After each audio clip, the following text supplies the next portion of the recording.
श्री सुखदेव भगवान की लीलाओं का वर्णन राजा परीक्षित को सुना रहे हैं और राजा परीक्षित गदगद होकर के एकाग्र चित्त के साथ में, प्रेम के साथ में कथा का पान कर रहे हैं, कथा का श्रवण कर रहे हैं। अब यहाँ एक प्रश्न करते हैं राजा परीक्षित और श्री सुखदेव भगवान से कहते हैं कि हे भगवान, आप हमें एक बात बताइए। देवासुर मनुष्येषु ये भजन्त्य शिवा शिवं प्रायस्ते धनिनो भोजा न तु लक्ष्म्यापतिं हरिं। हे भगवान, ऐसा देखने में आ रहा है कि जो भगवान विष्णु के भक्त हैं वो गरीब हैं, वो धनहीन हैं, और जो शंकर भगवान के भक्त हैं उनके पास में खूब धन है और खूब मौज कर रहे हैं। महाराज, ऐसा विपरीत क्यों है? जबकि होना तो यह चाहिए कि भगवान विष्णु लक्ष्मीपति हैं तो भगवान विष्णु के जो भक्त हैं वो धनवान होने चाहिए, और भगवान शंकर वो भस्म रमाए हुए श्मशान में ही रहते हैं, उनके पास में तो कुछ है ही नहीं। जो भी उनके पास होता है वो तो बांट देते हैं, अपने पास कुछ रखते ही नहीं हैं। तो जो विरक्त हैं और भस्म रमाए हुए रहते हैं उन भगवान के शंकर के भक्त वो इस संसार के अंदर धनहीन होने चाहिए, लेकिन उन शंकर भगवान के भक्त धनवान। ऐसा विपरीत क्यों देखने में आता है? तब श्री सुखदेव भगवान कहते हैं, शिवः शक्तियुतः सस्वत् त्रिलिंगो गुण संवृतः वैकारिकस्तेजसश्च तामसश्चेत्यहं त्रिधा ततो विकारा भवन् षोडशामिषु कञ्चन उपधावन् विभूतीनां सर्वासामश्नुते गतिम्। देखो, शंकर भगवान के भक्त शक्ति युक्त होते हैं और उनके पास में खूब धन होता है। इसका एक ही कारण है, हमारे शंकर भगवान अवधर दानी हैं। उनसे जो भी मांगता है कोई तो उसे वो वस्तु बिना विचारे दे देते हैं, कुछ भी विचार नहीं करते, तुरंत उसे दे देते हैं। और हमारे भगवान विष्णु के जो भक्त हैं वो धनहीन इसलिए होते हैं क्योंकि हमारे विष्णु भगवान अपने भक्त को कुछ भी देने से पहले 10 बार विचार करते हैं कि ये वस्तु मैं अपने भक्त को दे रहा हूँ, कहीं इस वस्तु के द्वारा मेरे भक्त का भजन कम तो नहीं हो जाएगा, कहीं मेरा भक्त इसमें आसक्त तो नहीं हो जाएगा। इस तरह विचार करके फिर कोई वस्तु देते हैं और इतना ही धन देते हैं जिससे कि सामने वाले का गुजारा हो जाए। इससे ज्यादा विष्णु भगवान धन नहीं देते, क्योंकि विष्णु भगवान जानते हैं कि धन के अंदर दोष होता है, धन के अंदर विकार होते हैं। जैसे ही व्यक्ति के पास धन आएगा वैसे वैसे व्यक्ति का प्रेम कम हो जाएगा और वह भगवान से दूर होता चला जाएगा, भजन कम होता चला जाएगा और रुपए का चिंतन बढ़ता जाएगा, दोष आ जाएंगे, विकार आ जाएंगे, अभिमान आ जाएगा। इसलिए हमारे भगवान पहले से ही इतना ही धन देते हैं जिससे कि उसका गुजारा हो जाए। एक बात और है, भगवान विष्णु के जो भक्त होते हैं उनके पास लक्ष्मी नहीं आती। इसका कारण है, जिस समय में लक्ष्मी मैया वैकुंठ धाम में आती हैं हमारे भगवान से पूछती है कि भगवान एक बात बताएं, आपके इस वैकुंठ लोक में आपसे बड़ा कौन है, हमें बता दें ताकि पहले से ही जेठ जी से घूंघट रखा जाए। कहा नहीं नहीं, मुझसे तो बड़ा कोई नहीं है। फिर भगवान को याद आया, भगवान ने कहा हाँ हाँ देखो मेरे से बड़े मेरे भक्त होते हैं। तो लक्ष्मी जी ने कहा चलो अच्छी बात है, आपके भक्त मेरे जेठ जी लगेंगे, आपसे बड़े हैं तो मेरे जेठ जी लगे, तो जेठ जी से तो घूंघट निकाल करके दूर ही रहना चाहिए। एक तो यह कारण है। दूसरा कारण यह है कि लक्ष्मी जी की एक बहन थी। कौन थी? आपको बताया था हमने, जिसका नाम दरिद्रा था। तो वह एक ब्राह्मण के साथ विवाह करती है और वो ब्राह्मण उन्हें छोड़ करके गायब हो जाते हैं। तब से लक्ष्मी जी को ब्राह्मणों से चिढ़ हो गई, कहा मैं इन ब्राह्मणों के पास नहीं जाऊंगी। इसीलिए ब्राह्मणों के पास लक्ष्मी कम होती है। लेकिन देखिए ये किस ब्राह्मण पर नियम लागू होता है? जो अपनी आजीविका से चलता है। ब्राह्मण के जो नियम बताए गए हैं, जो भिक्षा वृत्ति से निर्वाह करते हैं, उन पर ये नियम लागू होता है। जो वैश्य वृत्ति से रहते हैं उन पर ये नियम लागू नहीं होता। जो व्यापार करने लग गए, जो वैश्य वृत्ति से रहने लग गए, उन पर ये नियम लागू नहीं होता है। एक और कारण बताते हैं, कहते हैं कि भृगु ऋषि ने लात मारी थी। ये प्रसंग भी आज ही आने वाला है। भृगु ऋषि ने भगवान की छाती में लात मारी, इसीलिए ब्राह्मणों से चिढ़ हो गई लक्ष्मी जी को। इसलिए लक्ष्मी जी ब्राह्मणों के पास ज्यादा नहीं ठहरती हैं। और भगवान विष्णु भी ज्यादा अपने भक्तों को धन नहीं देते हैं। भगवान विष्णु तो स्पष्ट कहते हैं यस्य अहम अनुगृह्णामि हरिष्ये तद्धनम शनैः ततो धनम त्यजन्त्यस्य स्वजना दुःख दुःखितम्। मैं जिस पर कृपा करता हूँ उसका सर्वस्व छीन लेता हूँ। यस्य अहम अनुगृह्णामि हरिष्ये तद्धनम शनैः, उसका धन छीन लेता हूँ।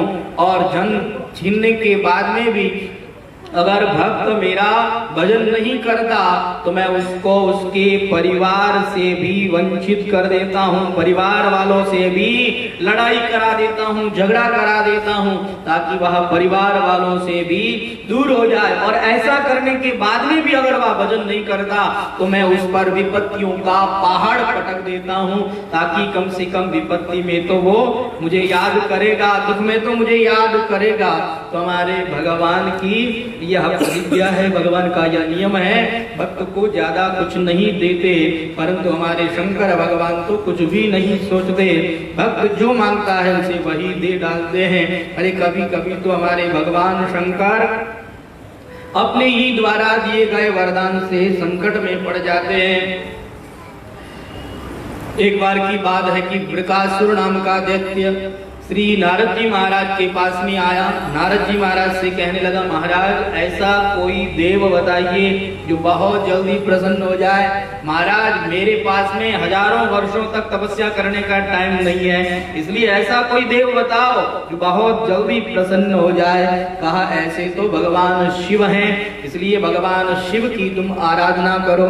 नारद जी महाराज के कहने पर वृकासुर आया और आकर के केदार क्षेत्र में बैठ करके वह शंकर भगवान की आराधना करने लगा, हवन करने लगा। और हवन के अंदर वह अपने ही शरीर को काट काट करके डालने लगा।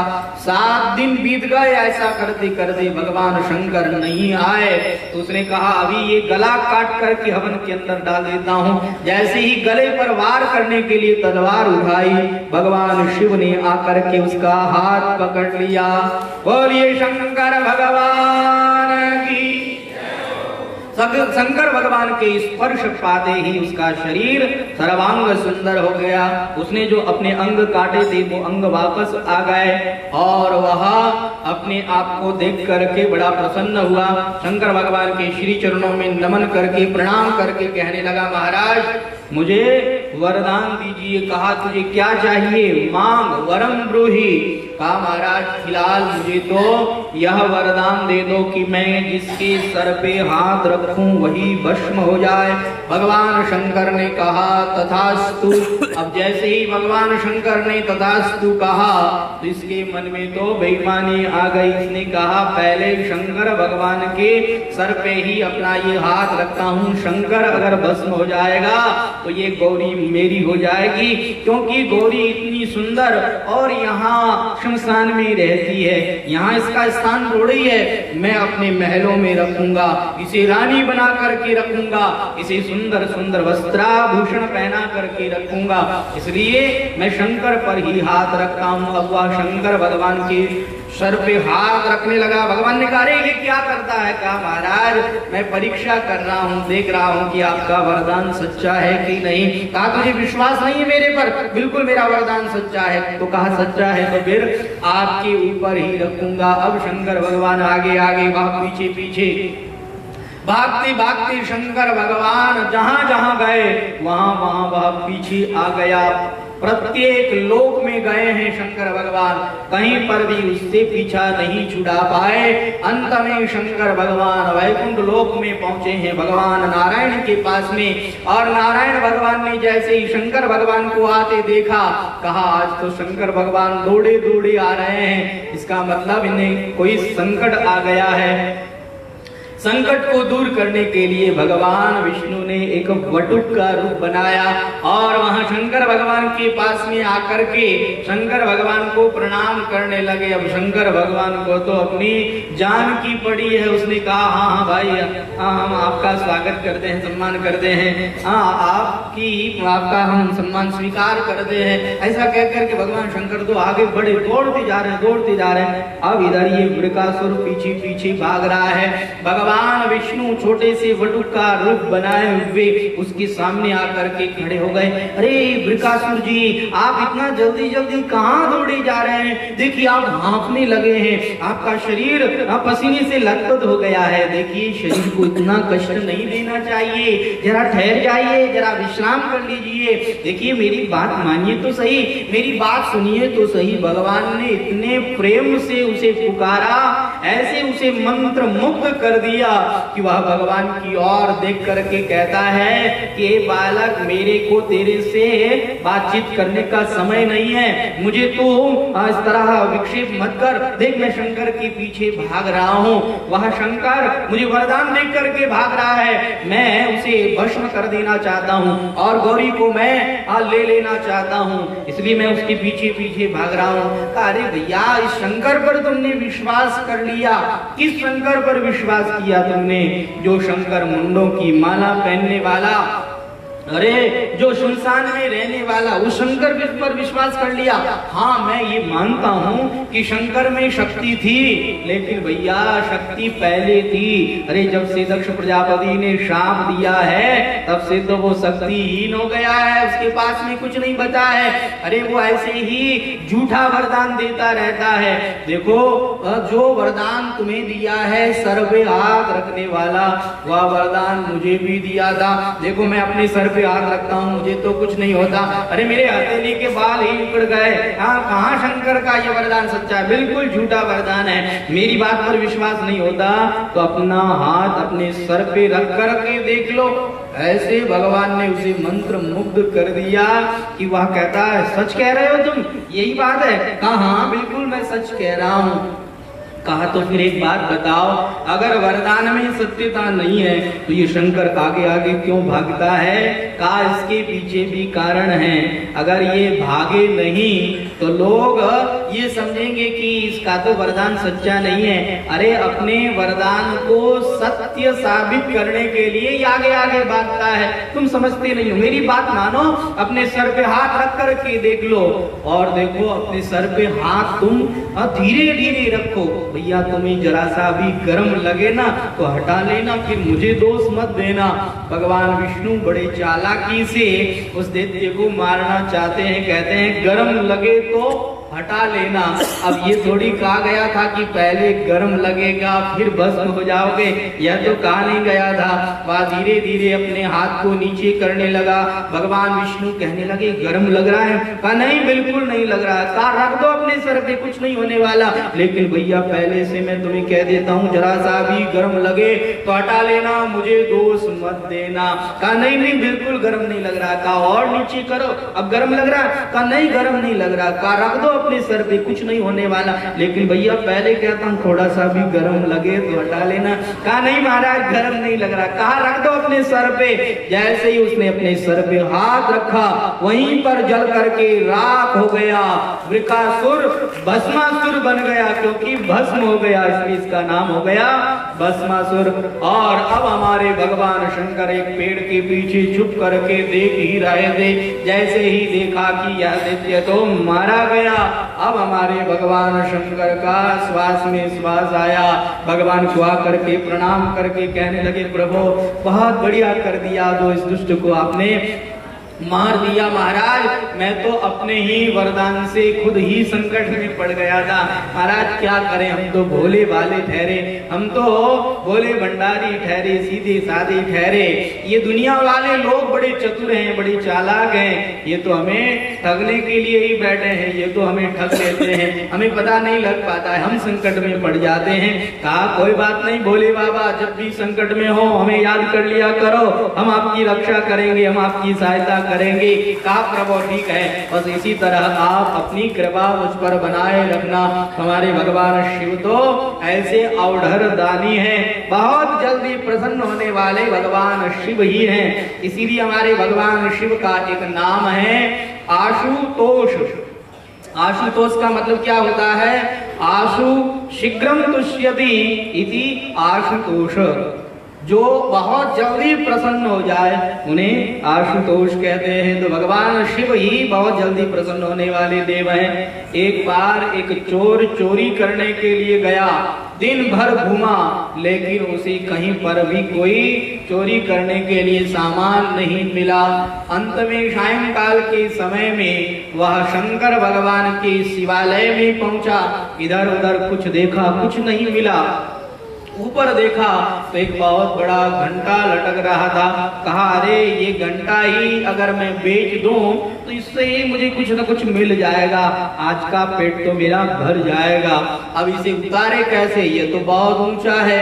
अब यहाँ कोई टेबल भी नहीं है, कोई कुर्सी भी नहीं है, कहाँ से लाए टेबल कुर्सी? तो वह जूते सहित भगवान शिव की शिवलिंग पर चढ़कर के जैसे ही घंटे को उतारने लगा, हमारे भगवान शिव त्रिशूल लिए वे प्रकट हो गए। बोलिए शंकर भगवान की। शंकर भगवान प्रकट होकर के कहने लगे अरे वत्स वरम ब्रूहि, मांगो मांगो वर मांगो।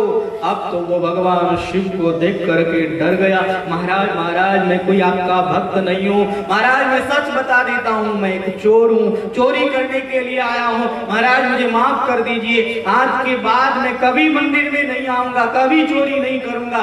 महाराज मुझे पता नहीं था कि ऐसे सुनसान मंदिर में भी आप प्रकट हो जाएंगे, महाराज मुझे माफ कर दीजिए। वह तो कांप रहा था। भगवान शिव कहने लगे अरे भैया दूसरी बातें छोड़ो, तुम तो वर मांगो। कहा ना महाराज मैं आपका भक्त नहीं हूँ। कहा नहीं, तुम जैसे भक्त हो ऐसा भक्त तो कोई हो ही नहीं सकता। कहा महाराज क्या बात कर रहे हो, मैं और आपका भक्त? नहीं महाराज मैं चोर हूँ। शंकर भगवान ने कहा देखो भैया मेरे अनेक भक्त हैं, कोई भक्त मुझे आग चढ़ाता है, कोई धतूरा चढ़ाता है, अरे कोई दूध चढ़ाता है, कोई मुझे खेजड़ी के वृक्ष के पत्ते चढ़ाता है, शमी वृक्ष के पत्ते चढ़ाता है। लेकिन भैया तुम तो बड़े अद्वितीय निकले। अरे भैया तुमने तो जूती सहित अपने आप को ही मेरे ऊपर चढ़ा दिया, इससे बढ़िया भगत और क्या हो सकता है। इसलिए हम तुम्हारे पर प्रसन्न हैं, मांगो वर मांगो। हमारे भगवान शिव तो ऐसे अवढ़र दानी हैं, बहुत जल्दी प्रसन्न होने वाले देव हैं। लेकिन भगवान विष्णु वो तो सोच विचार करके ही अपने भक्त को कुछ देते हैं और उतना ही देते हैं जिससे कि उसका गुजारा हो जाए। श्री सुखदेव भगवान कहते हैं राजन एक बार की बात है कि ऋषि मुनि महात्मा एक जगह इकट्ठे हुए और इकट्ठे होकर के शास्त्रों पर चर्चा कर रहे थे और उस पर वाद कर रहे थे। वाद करने से क्या होता है? कहा वादे वादे जायते तत्वबोधः, वाद से तत्वबोध हो जाता है। एक दूसरे से शास्त्र की चर्चा करने से धीरे धीरे व्यक्ति को तत्व का बोध हो जाता है। इसलिए पुराने ऋषि मुनि महात्मा सब जगह इकट्ठे होकर के और इस तरह से सत्संग सत्र रखते थे और शास्त्रों पर मनन करते थे, चिंतन करते थे, उस पर वाद करते थे। देखो, वाद होना चाहिए, विवाद नहीं होना चाहिए। अगर वाद करते हैं तो वाद से आपको तत्वबोध हो जाएगा, और अगर विवाद किया तो विवाद से तत्वबोध नहीं, लड़ाई झगड़ा हो जाएगा। इसलिए विवाद न करें, वाद करें, शास्त्रों पर चर्चा करें, शास्त्रों की बातों को एक दूसरे के आगे रखें और उस पर मनन करें, विचार करें। ऋषि मुनि महात्माओं में यह वाद हो गया कि त्रिदेवों में सबसे श्रेष्ठ देव कौन है। जब ये वाद हुआ तो कोई कहने लगा भगवान विष्णु श्रेष्ठ है, कोई कहने लगा भगवान शंकर श्रेष्ठ है। सब लोगों ने अपनी अलग अलग धारणा बताई, अपना अपना मत बताया, लेकिन वहां पर निर्णय नहीं हो पाया कि सबसे श्रेष्ठ कौन है। तो कहा ऐसा करते हैं, प्रत्यक्ष जाकर के निर्णय किया जाए, उनका जो व्यवहार है वह देखा जाए और व्यवहार देख करके ये निर्णय किया जाए। कहा ये निर्णय कौन कर सकता है? भृगु ऋषि ने कहा मैं जाता हूँ, मैं करता हूँ। अब भृगु ऋषि सबसे पहले ब्रह्मा जी की सभा में आए। ब्रह्मा जी की सभा में देवता खूब आए हुए हैं, ब्रह्मा जी की स्तुति गा रहे हैं और ब्रह्मा जी की वह सभा खचाखच भरी हुई है। यहाँ भृगु ऋषि आए और आकर के ब्रह्मा जी के बराबर बैठ गए। अब तो ब्रह्मा को बड़ा क्रोध आया कि ये मेरा पुत्र होकर के और शिष्टाचार की भाषा भूल गया। अरे शिष्टाचार तो यह होता है कि पहले आए अपने पिता को प्रणाम करे, उनकी स्तुति करे और तत्पश्चात उनकी आज्ञा मिलने पर नीचे बैठ जाए। लेकिन ये तो मुझे प्रणाम ही नहीं कर रहा और इसने मेरी स्तुति भी नहीं करी और सीधे मेरे बराबर यह बैठ गया। ये तो अच्छा नहीं है। ये शिष्टाचार की भाषा मैंने इसी सिखाई थी, लेकिन ये भूल कैसे गया, आज इसने ये गलती कैसे कर दी। आज ब्रह्मा जी को बड़ा क्रोध आया, लेकिन ब्रह्मा ने कहा आखिर है तो हमारा ही बेटा। देखो भैया, ज्यादा इसको आगे नहीं बढ़ाना चाहिए। अब यहाँ किसी ने देखा है, किसी ने नहीं भी देखा है। अगर मैं यहाँ पर वाद विवाद करना शुरू कर दूं, अपने बालक को डांटना शुरू कर दूं, तो यहाँ पर सबको पता लग जाएगा। जिसको पता नहीं लगा उसको भी पता लग जाएगा। इसलिए उन्होंने अपने क्रोध को पी लिया, शांत रहे, कुछ नहीं कहा।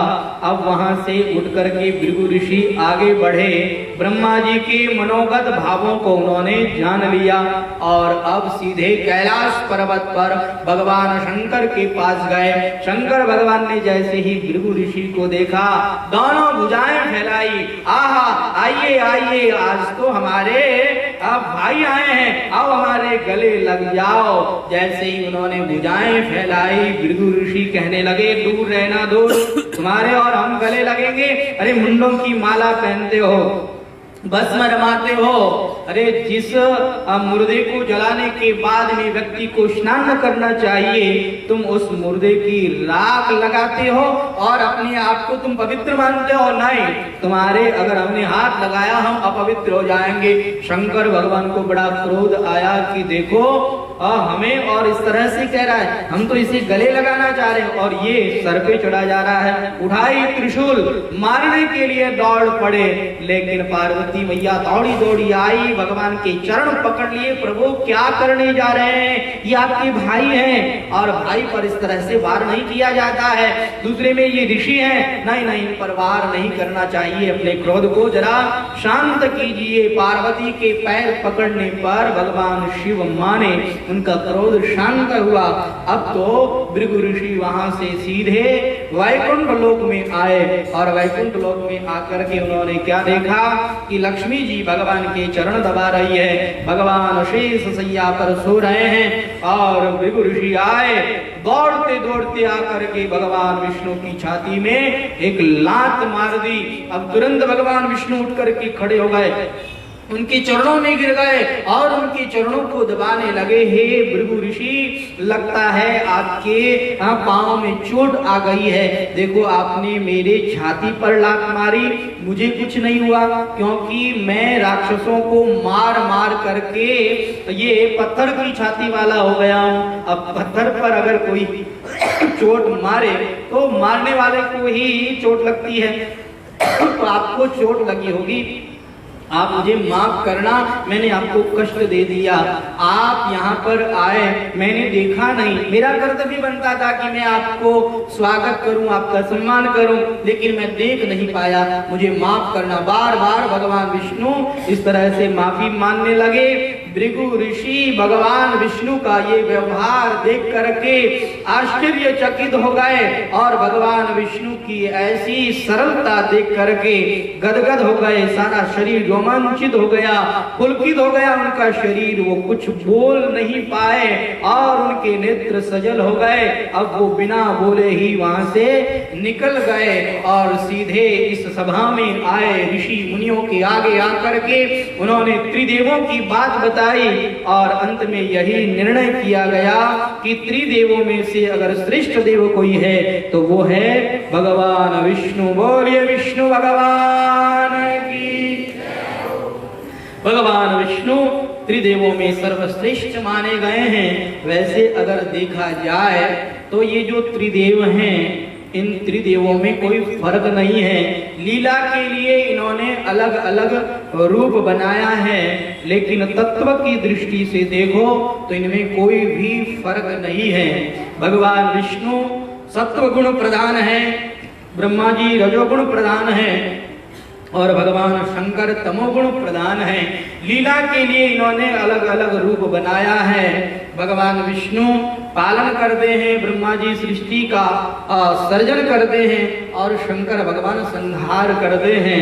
इनका अलग अलग कार्य है, अलग अलग रूप है, लेकिन तत्व की दृष्टि से देखें तो कोई भी फर्क नहीं है, कोई किसी से कम नहीं है, क्योंकि तत्व की दृष्टि से दोनों एक ही हैं, तीनों एक ही हैं। नाम अलग है, रूप अलग है, लेकिन तत्व की दृष्टि से एक ही हैं। इसलिए आप जिन्हें अपना इष्ट मानते हैं उन्हें आप पूर्ण समझें, उनके अंदर कोई दोष न देखें। चाहे भगवान शंकर को आप अपना इष्ट मानते हो, चाहे भगवान विष्णु को अपना इष्ट मानते हो, चाहे गणेश भगवान को, चाहे शक्ति को, चाहे सूर्य भगवान को, जिस किसी भगवान को आप अपना इष्ट मानते हैं उन्हें पूर्ण समझना चाहिए। उन्हें आपको उनके भीतर कोई दोष नहीं देखना चाहिए, उनके भीतर कोई कमी नहीं देखनी चाहिए। तत्व की दृष्टि से सब एक ही हैं और सब के सब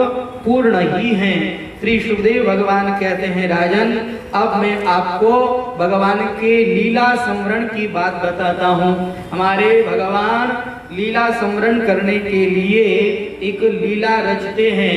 सबसे पहले हमारे भगवान अर्जुन को उपदेश करते हैं।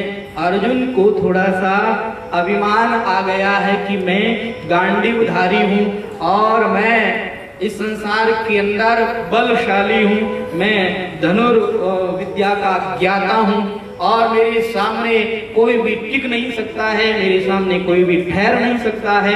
ये थोड़ा सा अभिमान आ गया है। जिस समय में भगवान श्री कृष्ण पांडवों से मिलकर के द्वारिका के अंदर आ गए हैं तो अर्जुन को भेजा गया भगवान की कुशल क्षेम पूछने के लिए। अर्जुन यहाँ आए तो इन्होंने यहाँ पर क्या देखा कि एक ब्राह्मण देव जिनका बालक जन्म लेते ही मर गया है और वह बालक को लेकर के भगवान श्री कृष्ण के द्वार पर उस बालक को लेकर के आए हुए हैं और उस बालक को नीचे रख करके जोर जोर से वो ब्राह्मण रो रहे हैं, चिल्ला रहे हैं और वो यदुवंशियों को गालियां निकाल रहे हैं। वो ब्राह्मण कहते हैं कि देखो मैंने अपनी जान में कोई भी पाप नहीं किया, कोई भी अधर्म नहीं किया।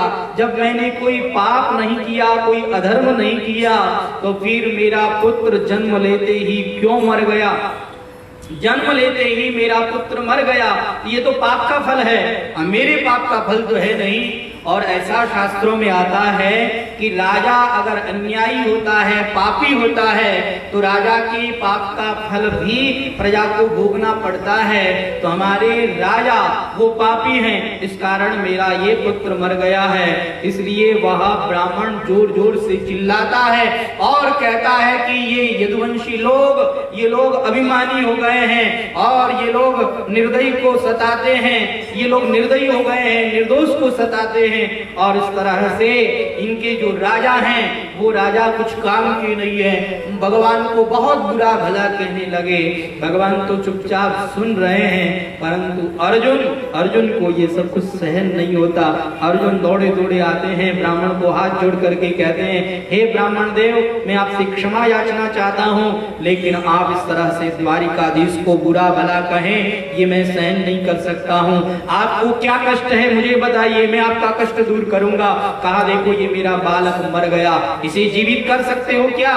कहा नहीं, इसे तो मैं जीवित नहीं कर सकता, लेकिन अब आपके बालक होंगे, मैं उन बालकों की रक्षा करूंगा। कहा देखो मेरे 9 बालक मर चुके हैं, 9 बालकों को मैं मरा हुआ देख चुका हूं और ये कृष्ण कुछ नहीं कर पाया, अरे ये बलराम भी कुछ नहीं कर पाया, ये प्रद्युम्न और अनिरुद्ध भी कुछ नहीं कर पाया, ये सब लोग कुछ नहीं करने वाले हैं। कहा देखो मेरी बात मानो, मेरा विश्वास करो, मैं अर्जुन हूं, गांडीवधारी अर्जुन। अरे मेरे सामने बड़े बड़े महारथी भी कांपने लग जाते हैं। मेरी बात मानो, मेरा विश्वास करो, मैं आपके बालक की रक्षा करूंगा, काल से भी मैं आपके बालक को बचा करके लेकर के आ जाऊंगा, आप मेरी बात मानो।